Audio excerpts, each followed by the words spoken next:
Натягаем. Так, вместе. Юски, конечно. Нет. Что? Нормально.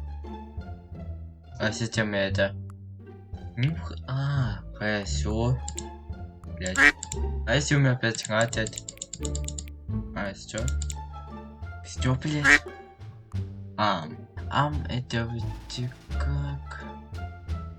Это вроде как Россия. То есть сейчас... за 40 минут. Да.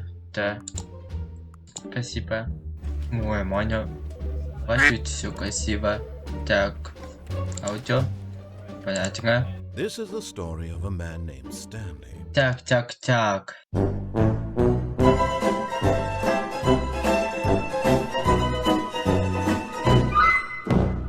Так, блядь. Аудио. Видео. Можно вопрос? Эскасик. Как язык поменять эскасика, блядь?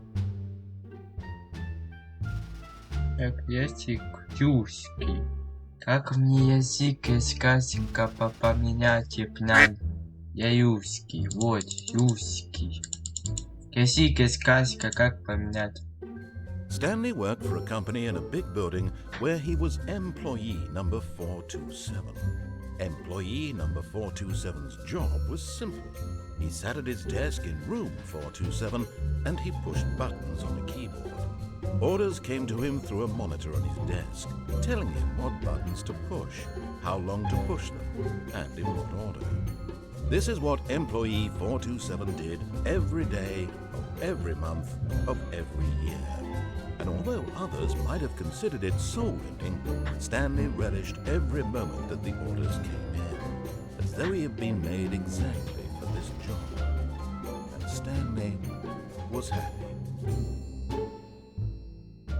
And then one day, something very peculiar happened. Something that would forever change Stanley. He had been at his desk for nearly an hour when he realized that not one single order had arrived on the monitor for him to follow. No one had showed up to give him instructions, call a meeting, or even say hi. Never in all his years at the company had this happened, this complete isolation. Something was very clearly wrong. Shocked, frozen solid, Stanley found himself unable to move for the longest time. But as he came to his wits and regained his senses, he got up from his desk and stepped out of his office. Понятно. All of his co-workers were gone. What could it mean? Stanley decided to go to the meeting room. Perhaps he had simply missed a memo. No matter how hard Stanley looked, he couldn't find a trace of his co-workers. Так, Твей как? Твей закрытие, все плохо. Это все? Это ничего, понятно. Stanley went around touching. Stanley clicked on literally every single door in the office because he doesn't pick up well on cues from his environment. Понятно. Все нихуя не понятно. When Stanley came to a set of 2 open doors, he entered the door on his left. Ну, в левую будем его снюситься. Yet there was not a single person here either. Feeling a wave of disbelief, Stanley decided to go up to his boss's office, hoping he might find an answer there. Ну хорошо. Здесь что? О, нормально. Stanley stepped into the broom closet, but there was nothing here, so he turned around and got back on track. Понятно. There was nothing here. No choice to make, no path to follow, just an empty broom closet. No reason to still be here. Это мне напоминает Маюшу. Там тоже кафка такая. Stanley walked upstairs to his boss's office. А если я не хочу, вниз пойду. Идите нахрен, вниз пойду. But Stanley just couldn't do it. He Let's... considered the possibility of facing his boss, admitting he had left his post during work hours. He might be fired for that. And in such a competitive economy, why had he taken that risk? All because he believed everyone had vanished. His boss would think he was crazy. And then something occurred to Stanley. Maybe, he thought to himself, maybe I am crazy. All of my co-workers blinking mysteriously out of existence in a single moment for no reason at all? None of it made any logical sense. And as Stanley pondered this, he began to make other strange observations. For example, why couldn't he see his feet when he looked down? Why did doors close automatically behind him wherever he went? And for that matter, these rooms were starting to look pretty familiar. Were they simply repeating? No, Stanley said to himself, this is all too strange. This can't be real. And at last, he came to the conclusion that had been on the tip of his tongue. He just hadn't found the words for it. "I'm dreaming!" he yelled. "This is all a dream." Oh, what a relief Stanley felt to have finally found an answer, an explanation. His co-workers weren't actually gone. He wasn't going to lose his job. He wasn't crazy after all. And he thought to himself, I suppose I'll wake up soon. I'll have to go back to my boring real-life job pushing buttons. I may as well enjoy this while I'm still lucid. So, he imagined himself flying and began to gently float above the ground. Then he imagined himself soaring through space on a magical starfield, and it too appeared. It was so much fun, and Stanley marveled that he had still not woken up. How was he remaining so lucid? And then perhaps the strangest question of them all entered Stanley's head.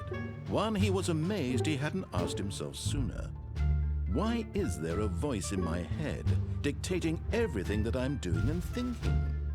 Now the voice was describing itself being considered by Stanley, who found it particularly strange.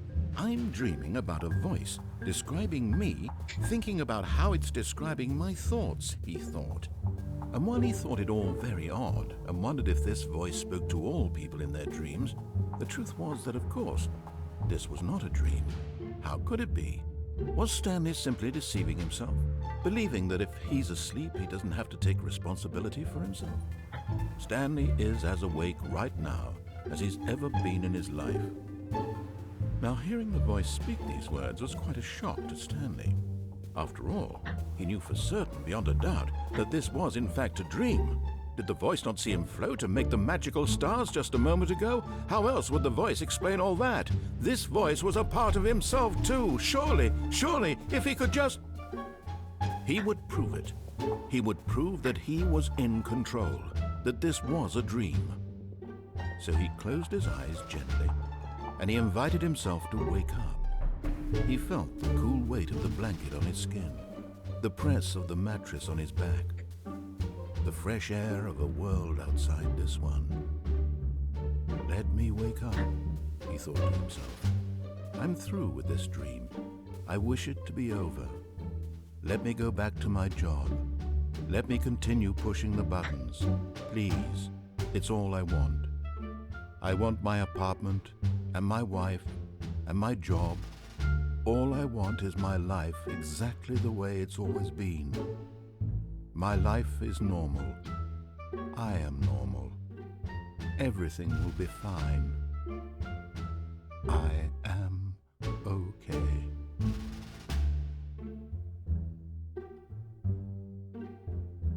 Понятно. Stanley began screaming. Please, someone wake me up. My name is Stanley. I have a boss. I have an office. I am real. Please, just someone tell me I am real. I must be real. I must be. Can anyone hear my voice? Who am I? Who am I? And everything went black. Чего, блядь? Вы все испугались. This is the story of a woman named Mariella. Mariella woke up on a day like any other. She arose, got dressed, gathered her belongings, and walked to her place of work. But on this particular day, her walk was interrupted by the body of a man who had stumbled through town talking and screaming to himself, and then collapsed dead on the sidewalk. And although she would soon turn to go call for an ambulance, for just a few brief moments she considered the strange man. He was obviously crazy. This much she knew. Everyone knows what crazy people look like. And in that moment, she thought to herself how lucky she was to be normal. I am sane. I am in control of my mind. I know what is real and what isn't. It was comforting to think this, and in a certain way, seeing this man made her feel better. But then she remembered the meeting she had scheduled for that day, the very important people whose impressions of her would affect her career, and by extension, the rest of her life. She had no time for this, so it was only a moment that she stood there, staring down at the body. And then she turned and ran.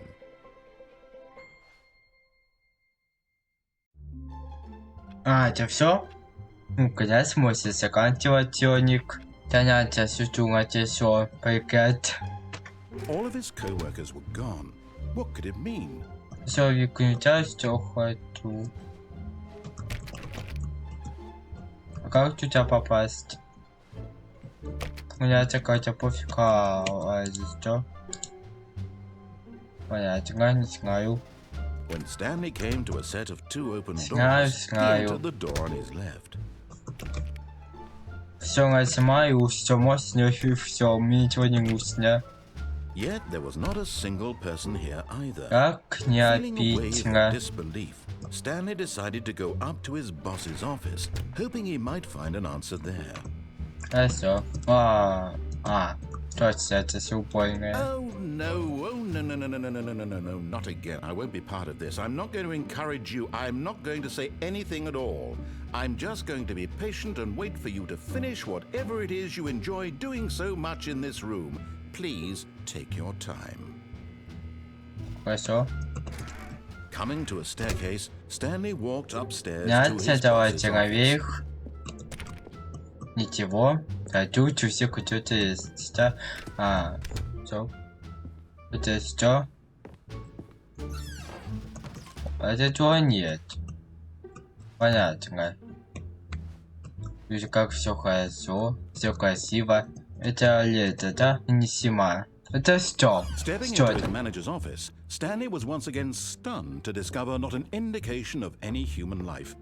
Shocked, unraveled, Stanley wondered in disbelief who orchestrated this, what dark secret was being held from him. What he could not have known was that the keypad behind the boss's desk guarded the terrible truth that his boss had been keeping from him. And so the boss had assigned it an extra secret PIN number, 2845. 2, 8, But 9, of 5. course, Stanley couldn't possibly have known this. 8, 5. Yet incredibly, by simply pushing random buttons on the keypad, Stanley happened to input the correct code by sheer luck. Amazing.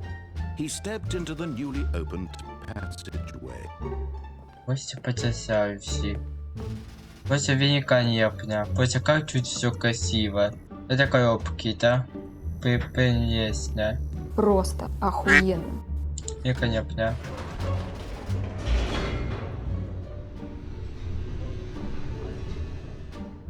Descending deeper into the building, Stanley realized he felt a bit peculiar. It was a stirring of emotion in his chest, as though he felt more free to think for himself, to question the nature of his job. Why did he feel this now, when for years it had never occurred to him? This question would not go unanswered for long. У меня тоже есть такой вопрос. Что? Вопрос? Нет, я Stanley уже walked straight ahead through the large door that read Mind Control Facility.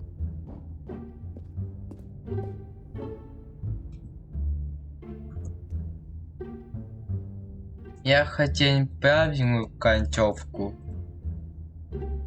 Ну, пойду я в пизду.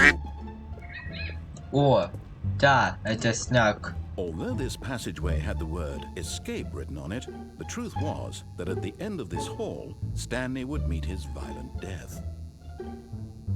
Ты пиздишь. The door behind him was not shut. Stanley still had every opportunity to turn around and get back on track. Да нет, ты пиздишь. At this point, Stanley was making a conscious, concerted effort to walk forward and willingly confront his death.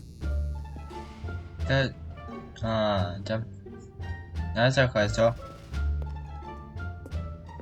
Это что? Бля, я испугался. Здесь что, блядь? As the machine whirred into motion and Stanley was inched closer and closer to his demise, he reflected that his life had been of no consequence whatsoever. Stanley can't see the bigger picture. He doesn't know the real story. So he resigned and willingly accepted this violent end to his brief and shallow life. Надя, Farewell, Stanley. Здесь хороший.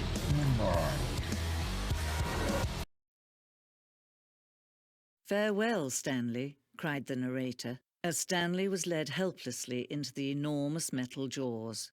In a single visceral instant, Stanley was obliterated as the machine crushed every bone in his body, killing him instantly. Здесь что? And yet it would be just a few minutes before Stanley would restart the game, back in his office, as alive as ever. What exactly did the narrator think he was going to accomplish?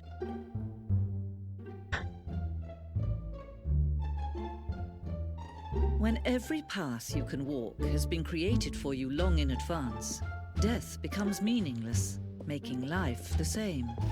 Do you see now? Do you see that Stanley was already dead from the moment he hit start? То есть я умею. Понятно. То есть... Я и кажется тупо, понятно. Как все прикольно. Вот здесь что? Вот ничего, понятно. А можно назад вернуться? Надо перезапустить игру, да? Понятно, всем пока.